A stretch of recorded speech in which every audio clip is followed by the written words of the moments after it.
Bonjour à tous et à toutes. Demba Gueye, très très heureux aujourd'hui de vous retrouver sur le podcast de la Sonatel, du groupe Sonatel. Euh, nous sommes aujourd'hui dans les locaux de la Sonatel, les beaux locaux de la Sonatel sur la VDN. Et je suis très heureux, très enthousiaste vraiment de recevoir un entrepreneur. Je pensais que c'était un mythe, mais en fait, il existe vraiment. J'ai pu mettre un visage sur la personne. On parle de Mamadou Amar, CEO de Nakala, que j'accueille avec encore une fois très grand plaisir. Bonjour Mamadou. Bonjour Demba, merci beaucoup pour cette présentation incroyable et merci pour l'invitation. Je suis ravi d'être là et de partager ce moment avec toi. Écoute, je dis que je pensais que tu étais un mythe parce que pour la première fois quand j'ai rencontré ton produit, Mm. Nakala, on va en reparler tout à l'heure, c'était à l'aéroport. Je partais pour un vol, je sais même plus pour où, j'ai oublié. C'était à 2 ans. Mm. J'arrive et je vois une bouteille au design très particulier. Mm. And I was like, ok, qui a eu cette idée? C'est qui le génie derrière cette idée? Aujourd'hui, j'ai la chance et le privilège de t'avoir en face de moi. Et j'avais tellement de questions.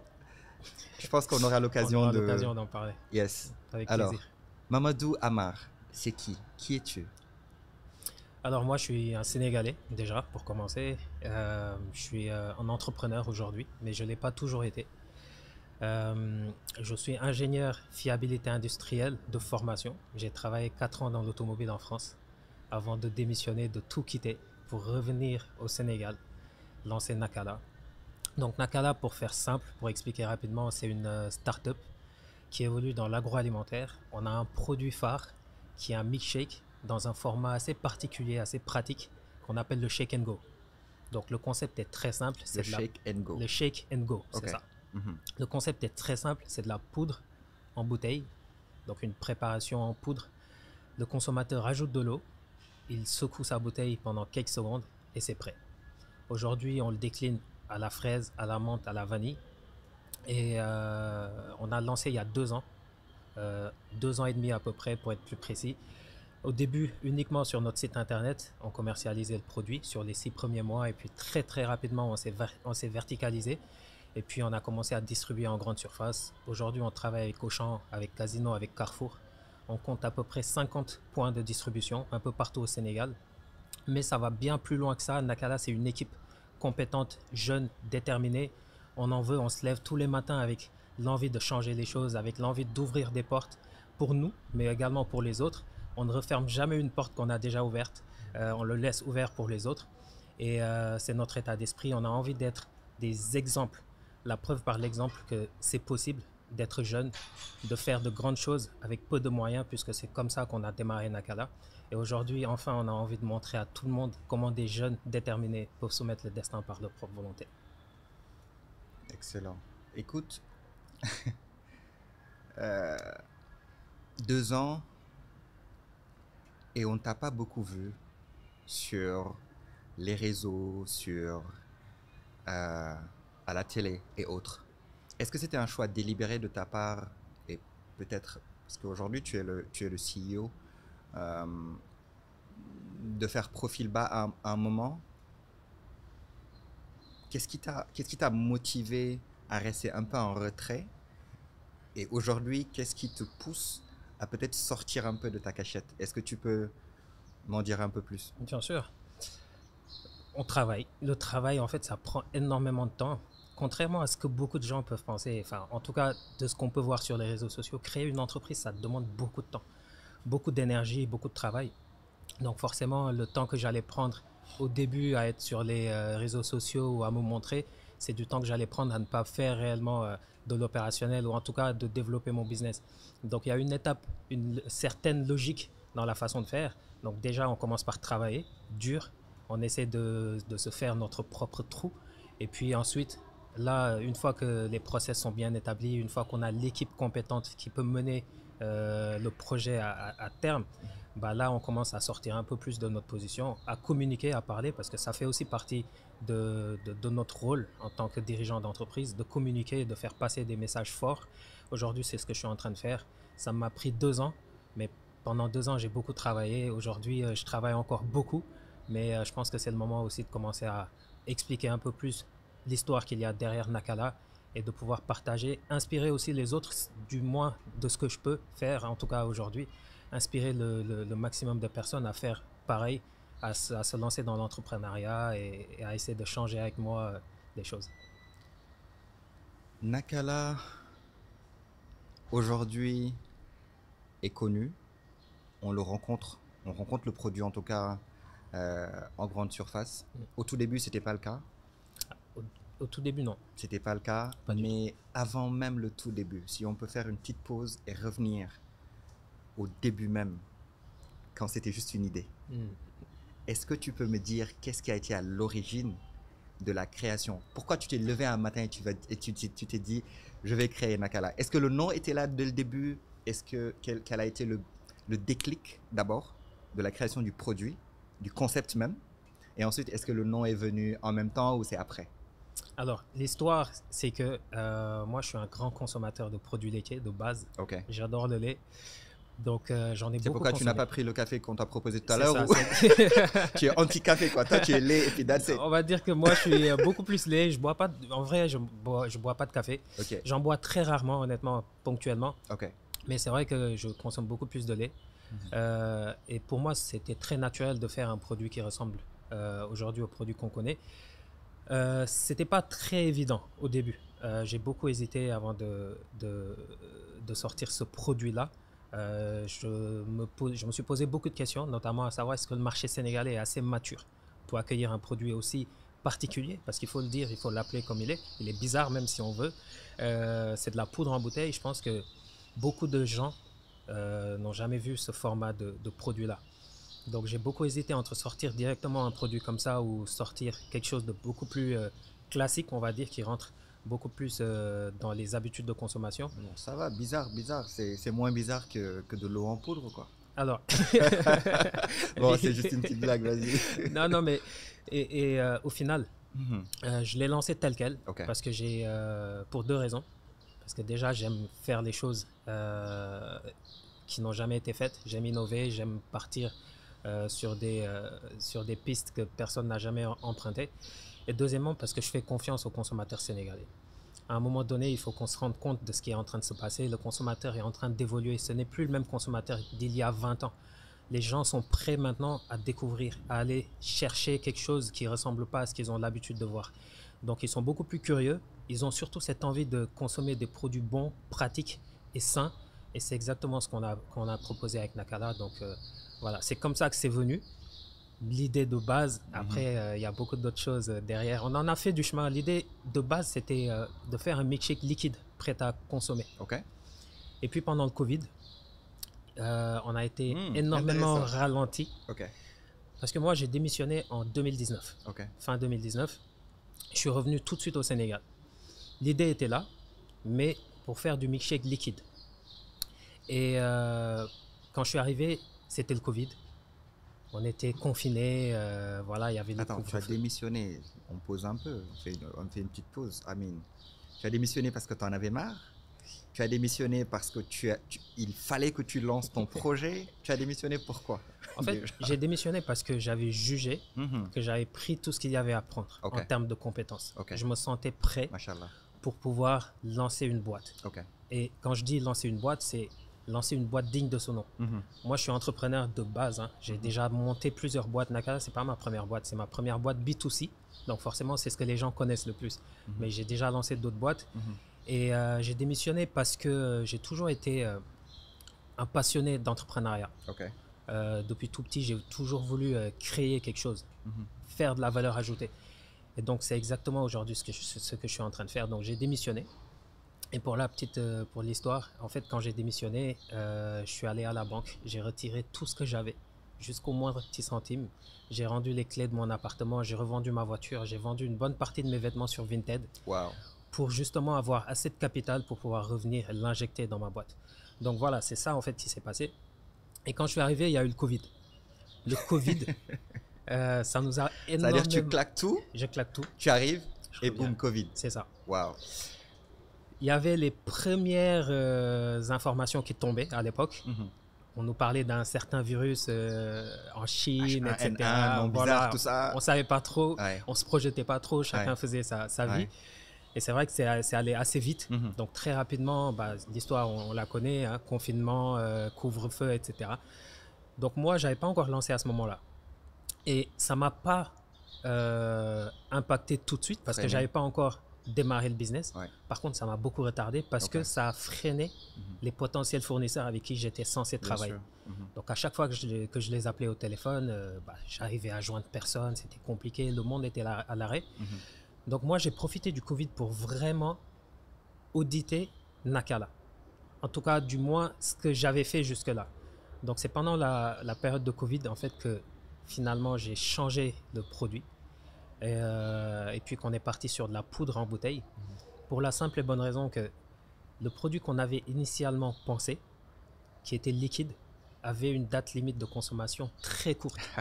Là, on parle de quelques jours. On parle d'un produit qui, au bout de 10-15 jours, était déjà bon pour aller à la poubelle. Yes. En plus, qui Attends, demandait... À cette période-là, tu as perdu du stock ou pas? Alors, à ce moment-là, on n'avait pas encore commencé à vendre. On faisait par contre beaucoup de tests. Oh, ok. Beaucoup de tests, on faisait les analyses microbiologiques, Et là, vous avez des... etc. Oh, cool. Voilà. Excellent. Donc, on Excellent. était en train d'étudier, de finaliser le produit. Et plus on avançait, et plus je me disais, ça va être très compliqué si on lance ce produit-là, surtout qu'on parle du Sénégal. Il faut une chaîne de froid, il fait très chaud ici. Comment on va faire pour distribuer? Là, c'est l'ingénieur qui a pris le relais. Exactement ça. Ouais. Et très rapidement, je me suis dit, il faut que je trouve une solution. Là, j'ai encore X temps pour trouver avant que la Covid s'arrête. Et c'est exactement ce qui s'est passé. Un jour, en discutant avec mon microbiologiste, on était en train de discuter. Et je lui ai posé une question très simple. Comment il s'appelle? Alors, il s'appelle Monsieur Huneau. Ok. C'est un Français, on a beaucoup travaillé ensemble. Ok. Et je lui ai posé une question parce que je ne suis pas du domaine, je ne suis pas issu de l'agroalimentaire. Donc, je pose des questions très terre à terre. Important. Et la preuve, c'est que c'est ces questions terre à terre-là qui parfois nous aident à innover. Il faut être impertinent parfois. Et moi, j'avais cette impertinence-là. Et donc, je lui pose une question. Je lui dis, mais qu'est-ce qui fait que le produit qu'on a actuellement, qui est frais, qui est liquide, qu'est-ce qui fait que ça ne se conserve pas? Et il me dit, en fait, parce que les microbes se développent beaucoup plus dans certaines conditions, et notamment quand c'est humide, ça se développe beaucoup plus. Et je lui ai dit, voilà, ça y est, on enlève l'eau. Et il me dit, mais comment ça se fait? Comment ça, on enlève l'eau, etc. Parce que de quoi tu me parles? Forcément, en France, ils n'ont pas forcément l'habitude de consommer des produits, du lait en poudre en tout cas. Donc, je lui ai dit, on va mettre du lait en poudre, des arômes en poudre, de la crème en poudre, des texturants en poudre. Voilà, on fait tout en poudre. Et dès que le consommateur a besoin de l'utiliser, boum, il met l'eau. C'est exactement ça. Ok. Et même là, il me dit, écoute, je pense que ça peut marcher. Je ne suis pas sûr, il faut qu'on fasse des tests. Et puis après, on fait des tests et puis on arrive au produit qu'on connaît. Et je suis très content qu'on ait pivoté parce que là, quand je vois déjà les problèmes de conservation que n'importe quelle entreprise peut avoir dans l'agroalimentaire, je suis très content qu'on n'ait pas un produit qui part à la poubelle au bout de 10 jours, quoi. Écoute, gars, c'est très très important de se former à analyser et à réfléchir sur des problèmes et trouver des solutions au fur et à mesure qu'on avance. C'est ça. L'entrepreneur aujourd'hui que tu es n'a pas forcément appris l'entrepreneuriat. Il n'a pas forcément appris à résoudre des problèmes d'entrepreneur, mais tu as eu quand même un background qui t'a permis de résoudre des problèmes pour tout le monde, pour n'importe quel produit ou bien pour un certain type de produit au début, et après tu peut-être le transposes sur ton quotidien. Et ça, c'est quelque chose d'extrêmement important. Tu as fondé Nakala tout seul? Tu as un ou des co-founders? Comment ça s'est passé à l'entame, au début? Je l'ai fondé tout seul, Nakala. Ok. Dès le début, j'ai mis tout ce que j'avais à l'intérieur, donc j'ai démarré comme ça. Très gros risque. Très gros risque, mais en même temps, il le faut parfois. J'y croyais. Non seulement j'y croyais énormément. J'y crois encore. J'y crois encore aujourd'hui, encore plus. Ouais. Et malgré le fait d'avoir eu des avis, hein, des avis de certaines personnes qui me disaient mais ça va jamais marcher, tu perds ton temps, le Sénégal c'est trop compliqué, rentre même pas au Sénégal parce que voilà, le marché, tu vas même pas vendre chez Casino, chez Auchan, chez Carrefour, la grande distribution c'est trop fermé, il faut connaître les gens. Ben, en fait ces gens-là ne réalisaient pas à quel point Tu étais déterminé. je suis déterminé et que j'attendais même pas leur validation pour commencer mon projet. Donc je l'ai fondé tout seul. Et puis aujourd'hui, je suis encore seul dans le capital. Et puis, Pour le moment. Pour le moment. On verra. C'est pas fermé. Ou c'est fermé? Alors, moi, je suis jamais fermé, tu sais. Ok. Je suis un entrepreneur. Les opportunités, je les accueille et puis je les étudie et puis on regarde. Ce qui est sûr, c'est qu'on a une vision qui est très claire. On sait où on pose les pieds et que le jour où on ouvre notre capital pour accueillir quelqu'un, il faudra qu'on partage la même vision. Sinon, ça sert strictement à rien. Autant continuer tout seul. Quitte à avancer plus lentement, moi, ça me dérange pas du tout. On avance plus lentement, mais l'essentiel, c'est qu'on y arrive et qu'on fasse ce qu'on a envie de faire. Excellent. En ce moment, Nakala est commercialisé à Dakar seulement, dans les régions? Est-ce qu'il est vendu au-delà du Sénégal? Quel est un peu à quoi ressemble le marché de Nakala? Aujourd'hui, on a 50 points de distribution un peu partout au Sénégal. Ok. On est là où nos clients se trouvent, notamment avec Auchan, pour ne citer que lui. On est à Thiès, on est à Sali, on est à Ziguinchor, on est à Touba, on est vraiment un peu partout, avec les autres clients également, Carrefour, Casino. En fait, nous, ce qu'on fait, c'est très simple. On travaille avec des gens qui sont un peu partout et notre produit se retrouve dans ces coins-là, automatiquement. Excellent, excellent.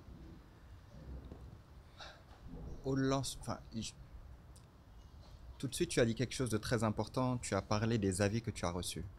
Des gens qui se sont dit que ça va être juste pas possible d'y aller ou d'y arriver.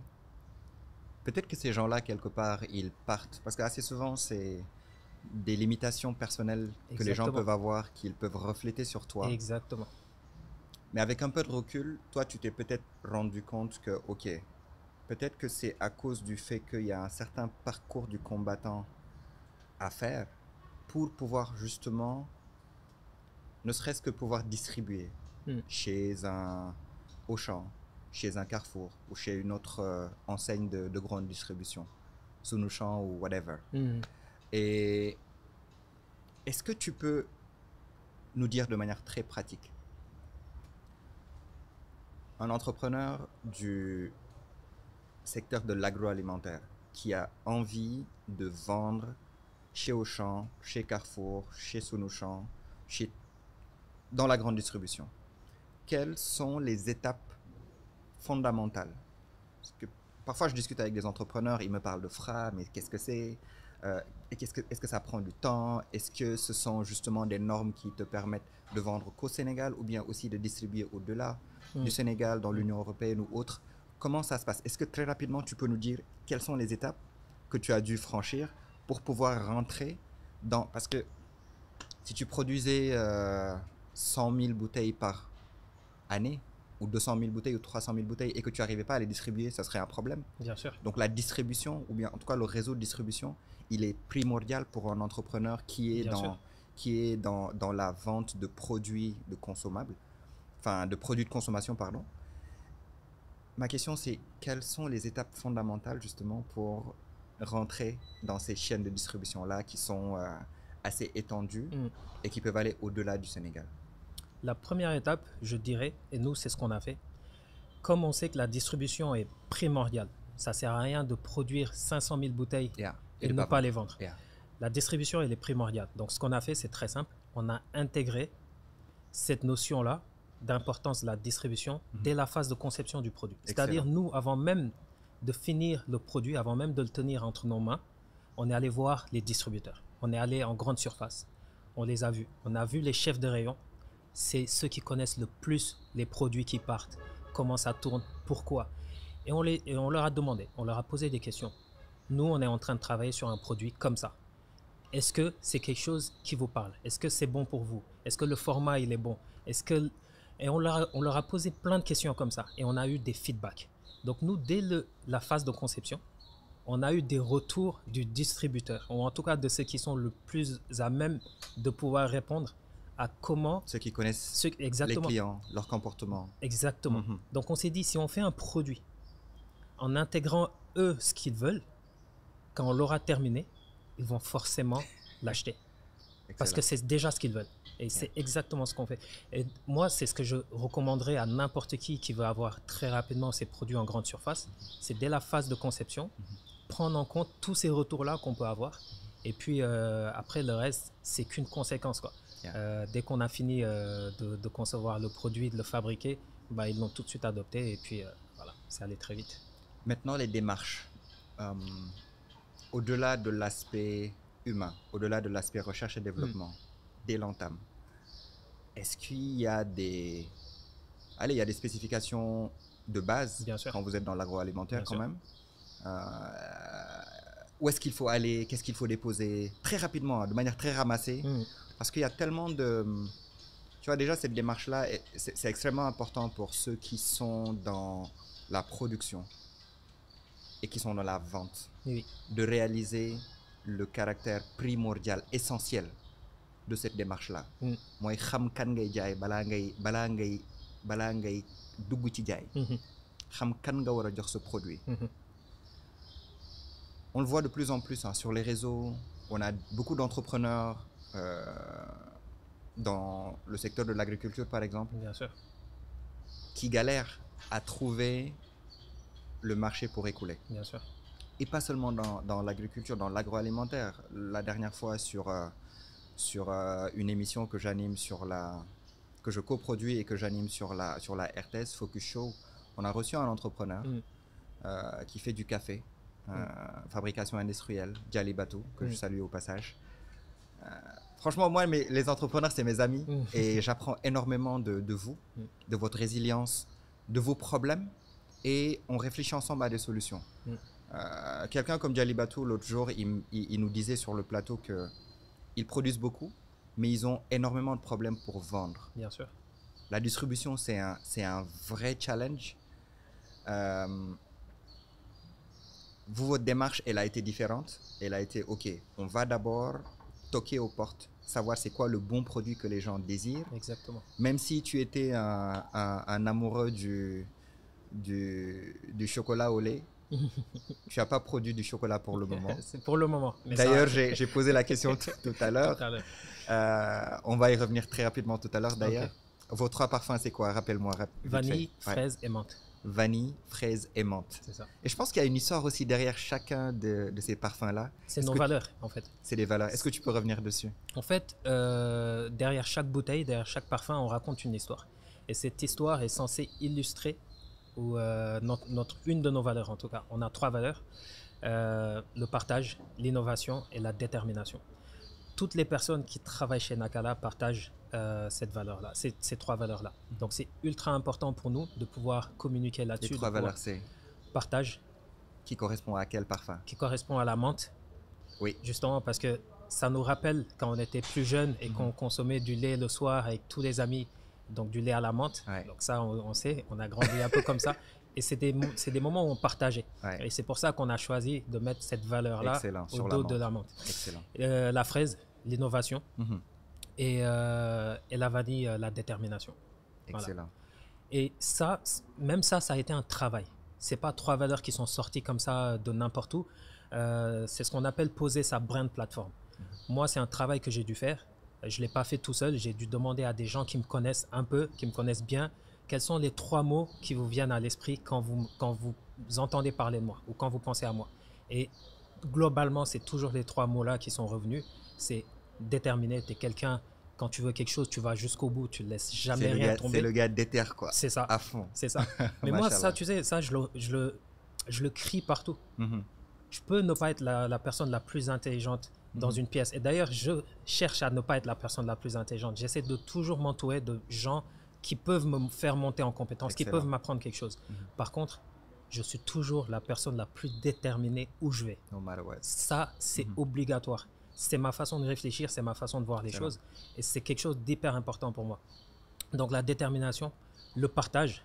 J'aime énormément partager, ne serait-ce qu'avec mon équipe, sur les décisions à prendre, sur l'évolution de l'entreprise, demander l'avis des gens qui sont autour de moi et qui ont peut-être une autre vision qui n'est pas la mienne, mais c'est toujours intéressant de demander, de partager également.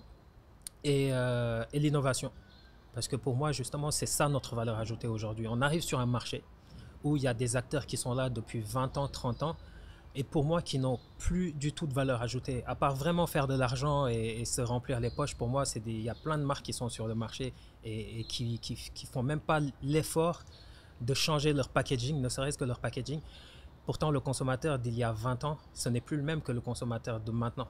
Et les produits d'il y a 20 ans sont quasiment toujours les mêmes que là maintenant. Donc, il y a un écart que nous, on est là pour corriger. On est là pour bousculer ces acteurs-là, ces concurrents. On est là pour créer de nouvelles lignes, créer des opportunités, et ça passe forcément par l'innovation.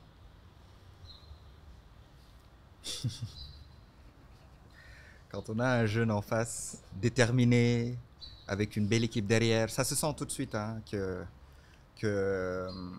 tu n'es pas seul dans cette aventure-là. Ça se sent tout de suite que c'est une aventure très très humaine. Ça se sent que tu associes beaucoup ton entourage à ces décisions-là, à ces aventures qui ne sont pas nécessairement faciles. Cette approche-là d'innovation, elle peut être très dangereuse, je pense, pour la concurrence, qui se rend compte que finalement, il ne faut pas juste rester sur ses acquis, parce qu'il y a des jeunes qui sont là et qui vont tout bousculer. Ah, mais il faut les bouger. Ouais. Pour moi, c'est évident. Ouais. On est une nouvelle génération, on a peur de rien.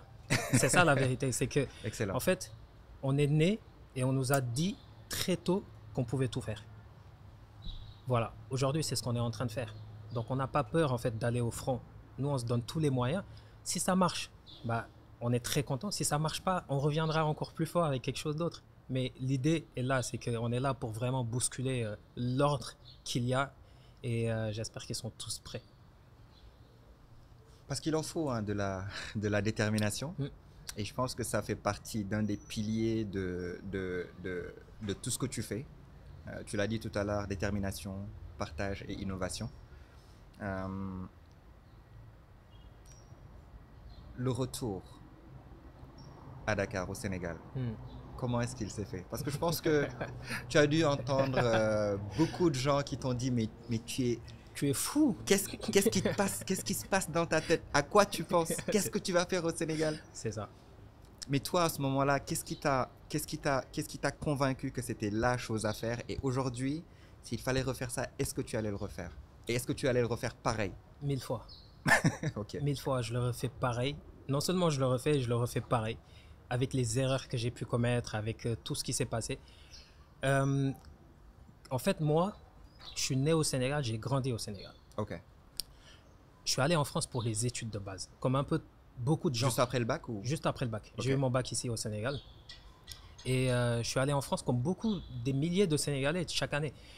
Et moi, ma particularité, c'est que non seulement je savais que je voulais être entrepreneur, je savais que je voulais démarrer mon aventure entrepreneuriale au Sénégal. Comment ça, tu savais que tu voulais être entrepreneur? I mean, à quel moment?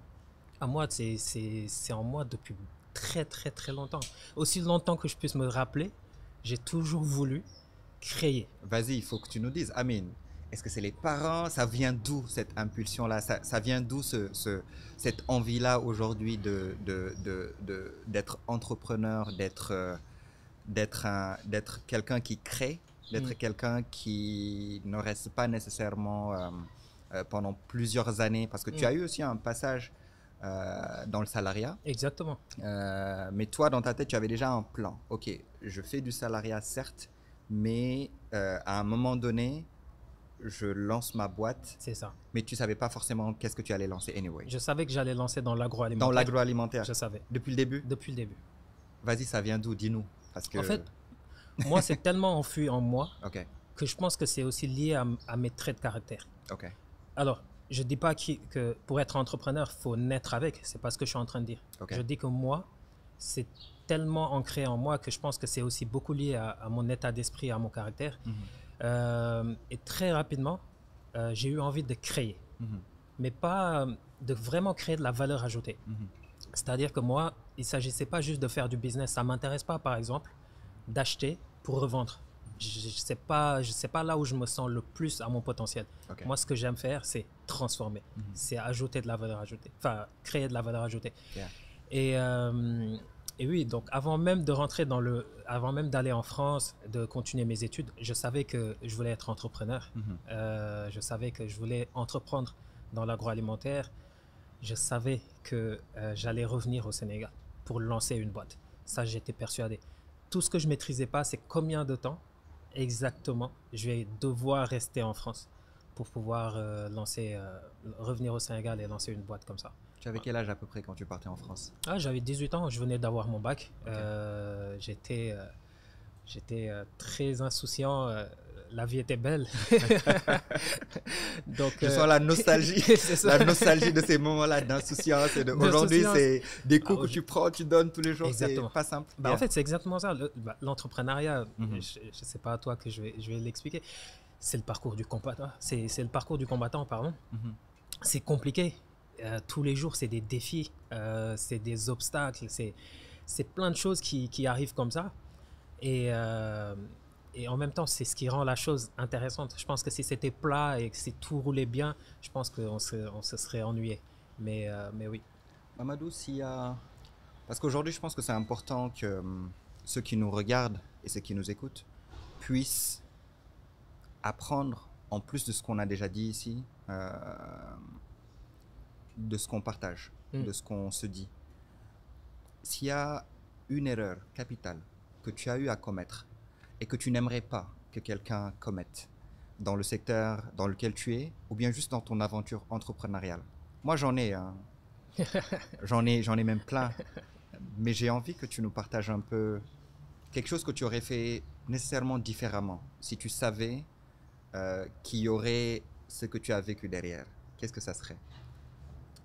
Ça va sembler cliché, Vas-y, dis-nous. mais j'aurais rien fait différemment. Ok. En fait, toutes les erreurs que j'ai pu commettre m'ont permis aujourd'hui d'être la personne que je suis et de comprendre justement que c'était des erreurs. Parce que si de base, j'avais pas fait ces erreurs-là, aujourd'hui, j'aurais pas eu la maturité pour dire « Ah, j'aurais dû faire autrement ». Mais c'est parce que j'ai fait ces erreurs-là qu'aujourd'hui, j'ai le recul nécessaire pour me dire « Ok, ça a été des erreurs, mais au moins, aujourd'hui, j'ai appris ce que j'ai appris ». Donc, j'aurais pas refait les choses différemment. Par contre, oui, on a fait des erreurs. Pour moi, typiquement, le fait de grandir vite, c'était quelque part une erreur. Okay. Quand je dis grandir vite, c'est qu'en très peu de temps, on s'est verticalisé, on s'est retrouvé en grande surface. Quand tu es une petite boîte, une start-up, tu viens de naître, tu viens de commencer, tu veux déjà travailler en grande surface avec des entreprises qu'on connaît, qui sont de grosses boîtes, et de l'autre côté, tu as des fournisseurs qui sont de grosses boîtes, tu es un peu entre le marteau et l'enclume. Tu as des fournisseurs qui t'imposent des quantités minimales à prendre chez eux et qui t'imposent de surcroît à régler les factures tout de suite parce qu'ils ne te font pas encore confiance. Et de l'autre côté, tu as des clients qui négocient leur contrat et qui te payent des mois après. Donc forcément, ça, tu te rends très vite compte que c'est une tension en termes de trésor. Tu n'as pas de fonds de roulement parce que tu n'arrêtes pas de te dépenser, d'acheter de la matière première, de dépenser en logistique, de payer des employés. Et qu'au final, l'argent que tu dois recevoir, parce que tu as vendu quand même, tu ne l'as pas encore dans tes caisses. Donc ton cash flow, en fait. Ouais. Exactement. Et ça, typiquement, c'est quelque chose, si aujourd'hui je dois recommander à quelqu'un de rentrer, enfin en tout cas d'évoluer et de grossir, je lui aurais demandé de vraiment checker un certain nombre de points avant d'y aller. Nous, malheureusement, c'est pas ou heureusement d'ailleurs, c'est pas ce qu'on a fait.